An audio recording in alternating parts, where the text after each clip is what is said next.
बहुत ही impossible task को मैंने सर पे लिया था। It was a Herculean task. जब मैंने चार्ज लिया उसके दूसरे दिन मुझे मेरे टेबल पे एक 11 माले का बिल्डिंग जो G+11 रेलवे के बॉर्डर लाइन पे बनाया गया था। हार्डली 3-4 मंथ्स में वो पूरा बिल्डिंग बनाया गया था और बिल्डिंग में 23 occupants were occupying the their rooms और उसको डिमोलिश करने का मुझे काम सौंपा गया। असल में it was a very difficult task क्योंकि उमरखाड़ी, डोंगरी, खड़क, ये जो मोहम्मद अली रोड या अब्दुल रहमान स्ट्रीट, ये जो एरिया है यहाँ पे किसी ने इससे पहले कभी भी कोशिश भी नहीं की थी और जो हो रहा था वो सह रहे थे और इसकी वजह से ये बिल्डिंग रेलवे के बाउंड्री लाइन पे बनी थी।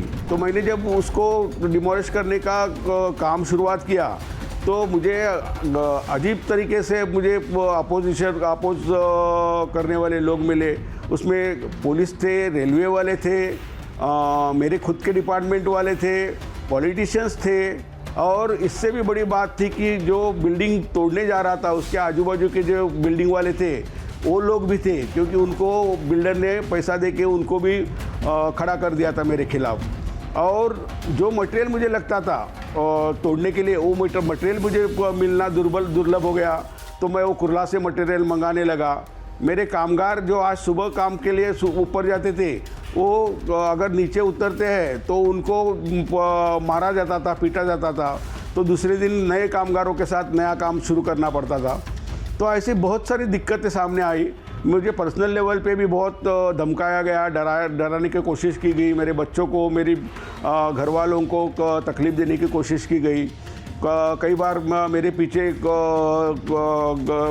रिवॉल्वर लेके कई गुंडे मेरा पीछा करते रहे और ये सब हालात देखने के बाद में जब मैंने पुलिस वालों से इसके बारे में बात की तो मेरे नसीब से उस दरमियान मुझे जो 2 DCP मिले वो बहुत ही अच्छे और ईमानदार पुलिस वाले मिले। उन्होंने बोला ठीक है, हम लोग आपको जो हो सके वो मदद कर देते हैं और फिर मुझे एक वेपनधारी पुलिस प्रोटेक्शन में दिया गया और साथ साथ में मुझे पर्सनल वेपन भी मंजूर कर दिया गया। शायद ही मैं पहला ऐसा ऑफिसर हूँ BMC में कि जिसको वेपन लाइसेंस मंजूर किया गया और that was the need of hour. Muhammad Ali Road, Dongri, Madanpura are few areas in South Mumbai which are overcrowded and full of encroachments. Illegal construction was rampant and rogue behavior made it difficult for civic officers to take any action. But in 2016, a civic officer took charge and his goal was clear. His goal was to clear all encroachments and stop illegal constructions. Despite tremendous pressure from local politicians and developers and builders, he didn't stop. He continued his works. He got the title of Demolition Man and Singham for his hard work and dedication to make the world free from encroachments and provide adequate space for common citizens. Now, his bravery will be shown on big screen. A Marathi movie is on the pipeline. We will soon see his story on a big screen.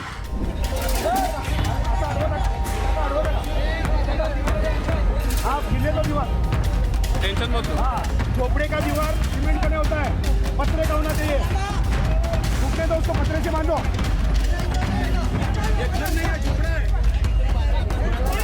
चलो बाहर आ जाओ।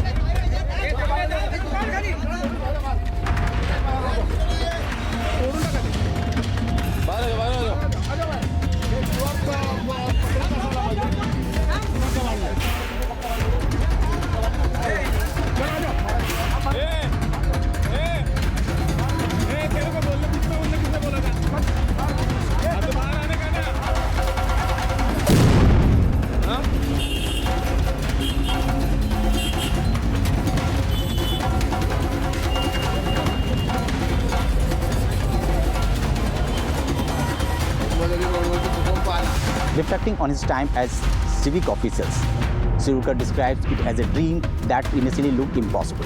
Despite tremendous pressure from local politicians, life-threatening situations, he didn't stop and he continued on his mission. He got a lot of support from other civic officers and worked as a team. He talked exclusively with the lokmustime.com about his journey as Assistant Commissioner of B Ward and about his upcoming film.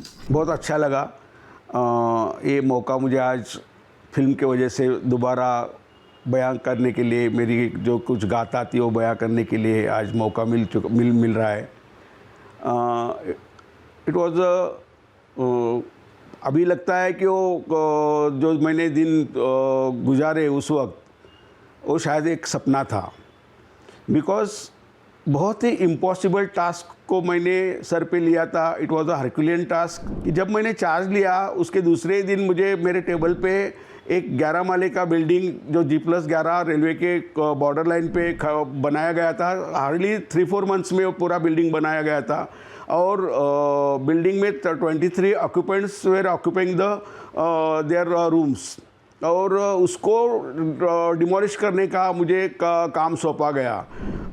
असल में it was a very difficult task, क्योंकि उमरखाड़ी, डोंगरी, खड़क, ये जो Mohammad Ali road या Abdul Rahman street, ये जो area है, यहाँ पे किसी ने इससे पहले कभी भी कोशिश भी नहीं की थी, और जो हो रहा था वो सह रहे थे। और इसकी वजह से ये बिल्डिंग रेलवे के बाउंड्री लाइन पे बनी थी। तो मैंने जब उसको डिमोलिश करने का काम शुरुआत किया तो मुझे अजीब तरीके से मुझे अपोज करने वाले लोग मिले। उसमें पुलिस थे, रेलवे वाले थे, मेरे खुद के डिपार्टमेंट वाले थे, पॉलिटिशियंस थे, और इससे भी बड़ी बात थी कि जो बिल्डिंग तोड़ने जा रहा था उसके आजू बाजू के जो बिल्डिंग वाले थे वो लोग भी थे। तो ऐसे बहुत सारी दिक्कतें सामने आई। मुझे पर्सनल लेवल पे भी बहुत धमकाया गया, डराने की कोशिश की गई, मेरे बच्चों को, मेरी घर वालों को तकलीफ़ देने की कोशिश की गई। कई बार मेरे पीछे रिवॉल्वर लेके कई गुंडे में मेरा पीछा करते रहे।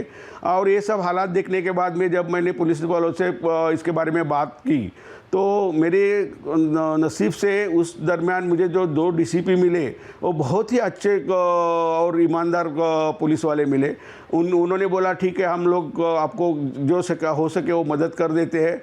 और फिर मुझे एक वेपनधारी पुलिस प्रोटेक्शन में दिया गया, और साथ साथ में मुझे पर्सनल वेपन भी मंजूर कर दिया गया। शायद ही मैं पहला ऐसा ऑफिसर हूँ BMC में कि जिसको वेपन लाइसेंस मंजूर किया गया, और that was the need of hour, क्योंकि मैं जो काम कर रहा था उसमें हर कदम कदम पे धोखा था। मुझे मेरे पर्सनल लाइफ में भी उन्होंने बहुत इंटर करके पर्सनल लेवल पे भी मुझे ब्लैकमेल करने की कोशिश की। हर उनकी कोशिश मैंने नाकाम कर दी, और मेरा जो टारगेट था वो बिल्डिंग को ज़ीरो करने का वो मैंने कर दिया। और उसकी वजह से फिर मेरे जो आजू बाजू वाले थे, जो वकारुन्नसा ने मुझे नाम दिया था सिंगम, वो सिंगम नाम से मुझे जानने लगे। मेरे यहाँ एक डोंगरी नाइट स्कूल है, वहाँ पे मैं किसी वजह से गया था, तो वहाँ के प्रिंसिपल ने बताया कि अभी ये डोंगरी नाइट स्कूल बंद होने जा रहा है। तो मैंने उनको वजह पूछी कि क्या वजह है कि आप स्कूल बंद करने जा रहे हो। तो उन्होंने बताया कि अभी स्कूल तो यहाँ पे है, लेकिन हमारे पास स्टूडेंट की कमी है, स्टूडेंट्स ना होने की वजह से हमको ये स्कूल बंद करना पड़ रहा है।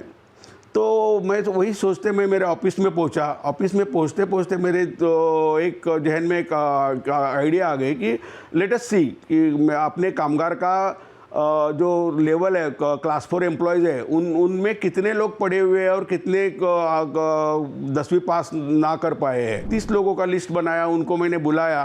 और जब मैंने उनको बोला कि बाबा अपने को अभी स्कूल ज्वाइन करना है, तो वो तो भाग खड़े हो गए। लेकिन एक वहाँ माहौल ऐसा क्रिएट हो गया था बाय दैट टाइम कि मेरे ऊपर उनको भरोसा आ गया था, कॉन्फिडेंस आ गया था कि ये साहब पहला साहब है जो इतना बड़ा पोस्ट पे होके भी हम लोगों से हेलो हाय करता है, हमारे हालचाल पूछता है। तो इसीलिए उनको भरोसा था। तो वो 30 लोग मेरे साथ में, मैं फॉर्म लेके उनके भर के वहाँ पे गया। तो उसमें से 7 लोग भाग गए, 23 लोग वहाँ डटे रहे, और 23 लोगों को मैं वो SSC का जो हम लोगों ने जो ये लिया था पूरा करने का प्रण लिया था, वो हम लोगों ने वेरी सक्सेसफुली पूरा किया।